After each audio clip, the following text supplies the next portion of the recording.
This is how I climbed to GM3 with almost 100% win rate, playing Starlord only and getting MVP almost every single game. Okay, first things first, Starlord has gotten some buffs and some nerfs. One of the pretty noticeable buffs is that he flies a lot longer. This happened around, I think, season 2.0 or around season 1.5.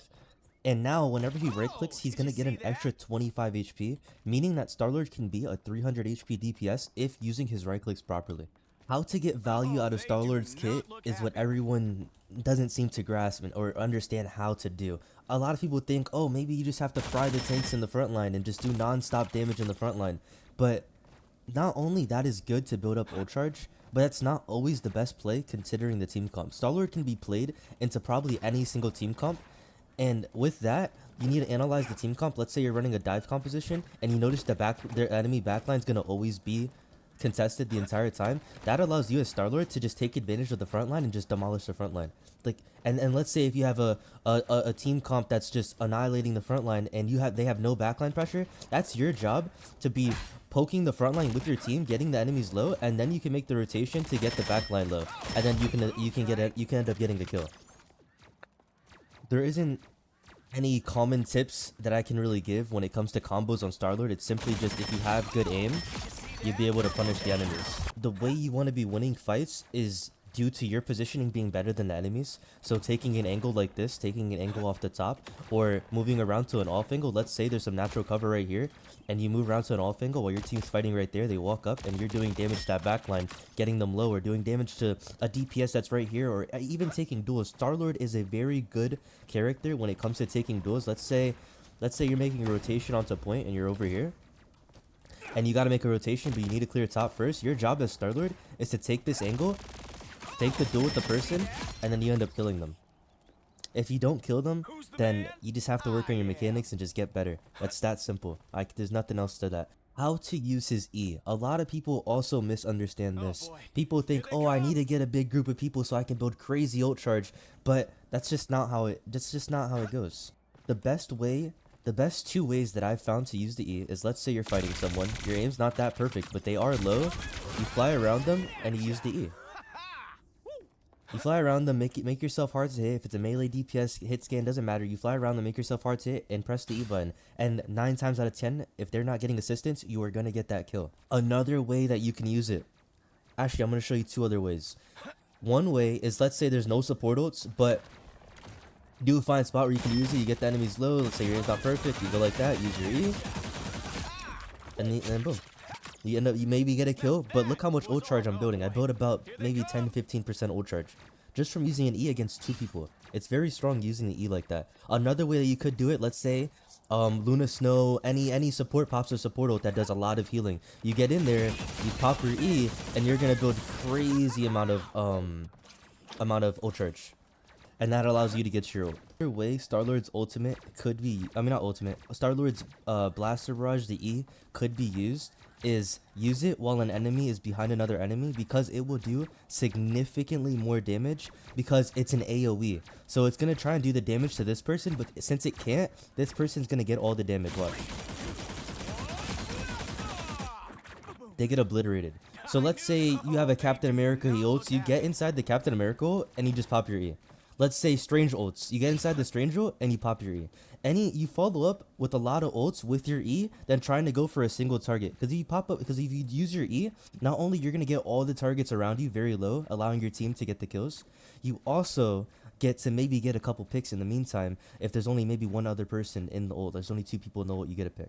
How to use Starlord's ultimate. A lot of people also use this very wrong. They use it in open space. They'll pop it like right over here in open space, and then they'll end up just getting fried by the enemy team. The best way I've noticed how to use it is, let's say you have a Magneto. You ask Mag, hey, do you have bubble? Do you have bubble? If they have bubble, ask for it. If they don't, then wait until they have it. But let's say you don't have a Mag. You don't have anything that can support you. You use natural cover. Natural cover, just like this. Natural cover, and you're able to fry the enemies. And then let's say you are in open space, you can make a rotation towards natural cover with your right clicks. You don't want to use your right click in your ultimate unless you have to like go around in an angle to get a better view of the enemy. Because you reload as fast as the right click, if not faster. Another thing that I also want to add is that Star-Lord's right click does also absorb damage and allows you to take 0 damage, which means you're invincible. Ways that you can use that to your advantage is to counter ultimates. I haven't really countered many ultimates because it is hard to time it considering my ping isn't the best. But let's say you're fighting a Spider-Man and a Spider-Man dashes onto you, and right before the uppercut, you throw a right click. That minimizes the most amount of damage possible. Let's say you're fighting a Psylocke. The Psylocke goes for a one-shot combo. You go for a right click. It minimizes the damage from the Psylocke being able to kill you. Also, since you get that extra HP buff, you can go back in and take that duel with the Psylocke and maybe get a cool 1-clip, maybe 2-clip on her, you know? So, utilizing the right click to take the least amount of damage possible is also very strong instead of just using it for that extra reload. Another thing that I notice a lot of Star-Lord players do wrong is that they can't decide whether they're frontline and backline. That's your job to read your team's composition and understand, okay, maybe we need more backline pressure. Okay, maybe we need more frontline pressure. And you adapt from there. Star-Lord can fit in any team comp. Like, it doesn't matter the team comp. Brawl, dive, poke, he can fit. And if you just master it, and understand when to dive and when not to dive, and when to poke and when not to poke, and when to brawl and when not to brawl, you'll get a value on Star-Lord. Another thing that I've noticed with Star-Lord is that he has insane movement when it comes to his flying. The best way to run away from people, let's say you accidentally like fucked up, used an E in like the wrong spot, and you need to run away. You go left, right, down, up, left, right, down, up the entire time, and you become hard to hit.